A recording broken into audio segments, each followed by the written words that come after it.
I wonder if I was as cute as that at his age. Not in the evidence I've seen. What do you mean? I've seen pictures of you as a baby, Nick. You look like a badly shrivelled E.T. Oh, thanks a bunch. Never mind. You turned out cute in the end, though. It just took time, that's all. But this one, he's beautiful and intelligent. You're right there. I reckon his IQ will be through the roof by Christmas. How's it feel to be mother of a genius? And no less than I expected. Is it as great as being married to one? I don't know, Nick, but if I ever do marry one, I'll let you know. Oh, Nick, am I doing the right thing going back to work so soon? Well, it's what you wanted, Angie. I know, but it's only a couple of weeks away now, and the closer it gets, the more worried I feel about it. Joe would be well looked after. We got 2 babysitters down below on standby, just waiting for a call. It's like the trenches down there. And what kind of atmosphere is that for a baby? Do you think there's such a thing as postnatal insanity? Why'd you ask? Because it's the only possible explanation for my ever thinking that your dad and my mum could live in harmony in the basement. Well, it was always a long shot, Angie. It'd take time, that's all. What, you mean months rather than weeks? I think we're probably talking decades. Mind you, Dad's doing his best. I'm not sure you fully appreciate what he's up against, but you will. What do you mean? Well, I've lent him my cassette recorder. He's going to bug the breakfast table. Oh, no.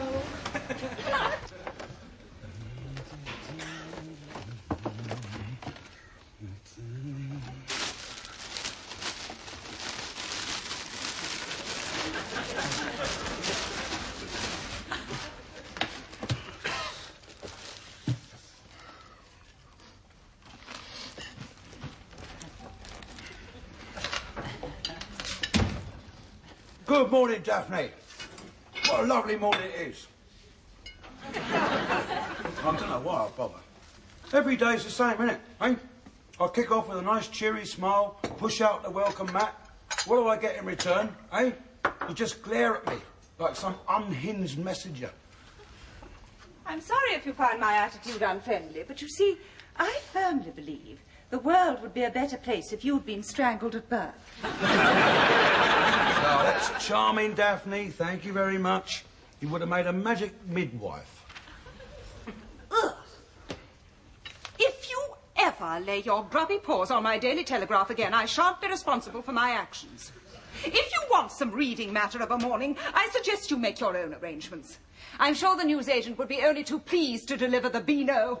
Are you planning to keep up all this aggravation forever, hey? How long we been together? Couple of weeks? 4 weeks and 2 days. Oh, as long as that, is it? Oh, amazing how time flies when you're having fun.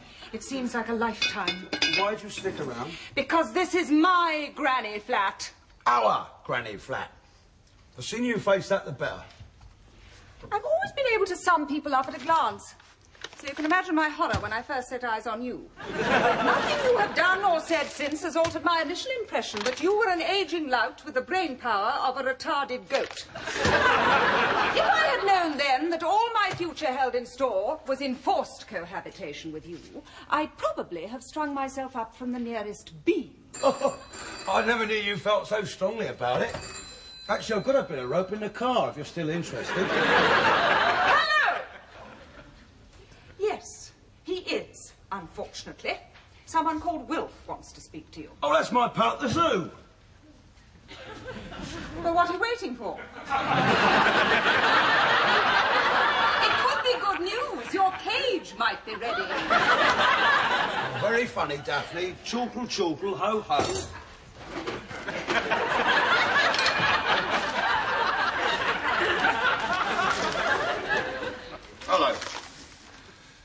Hello.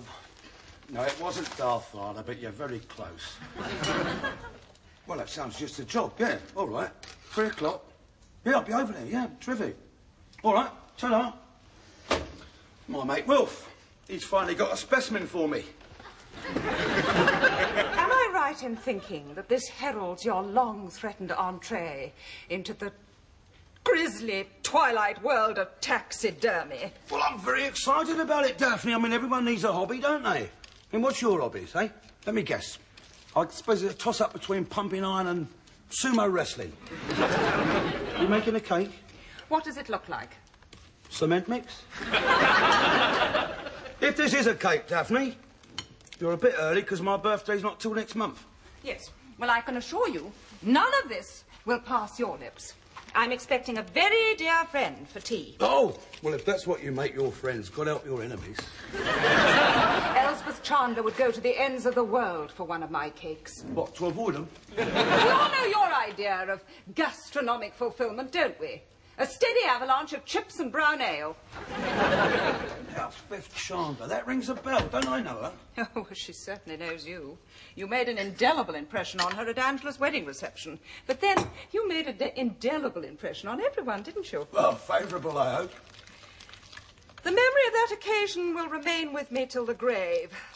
It was bad enough that you were staggering round the marquee in an alcoholic stupor, but you then had the gall to make a speech. Well, why not?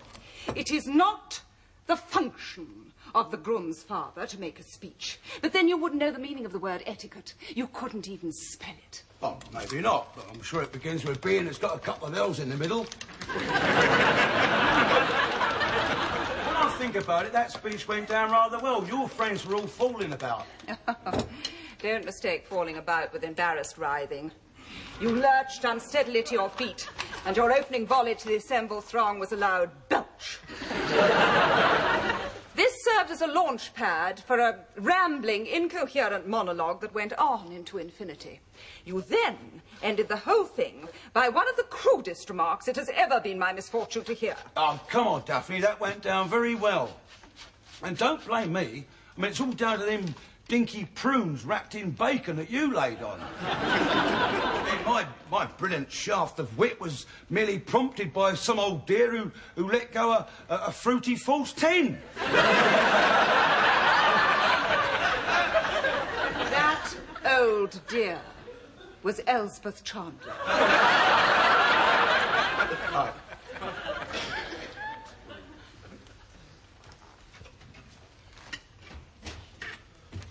You know, I've never told you this before, but you made quite an impression on me at that wedding, you know. When you were all dolled up, I thought you were quite tasty. Tasty. I remember thinking to myself, I fancy some of that. Well, I mentioned it to Nick, but he reckoned it was because I was legless. Honestly, sometimes I look at you and I think, underneath that cast iron veneer, there's a warm-blooded woman just yearning for my friendship. Let me make one thing absolutely clear. I want you to listen very, very carefully and lodge the following information in that lump of bone between your ears. I genuinely loathe you. All right? I know what you're trying to do, Daphne. You're trying to wear me down, aren't you? You're trying to make my life so miserable that I'll leave here and I'll never come back. Do you know, that's the most intelligent observation you've made this morning. Well, let me ask you a question. And I want you to consider it very, very carefully before you answer. Are you prepared to treat me like a normal human being or carry on this jackboot in the crutch routine indefinitely? You don't belong here. It's as simple as that. In fact, I'm beginning to feel that you're so far down the evolutionary scale, you'd be more at home in a pond. Right, that does it. Over and out. What on earth? I've got all the evidence I need. Am I to understand that you've just invaded my privacy?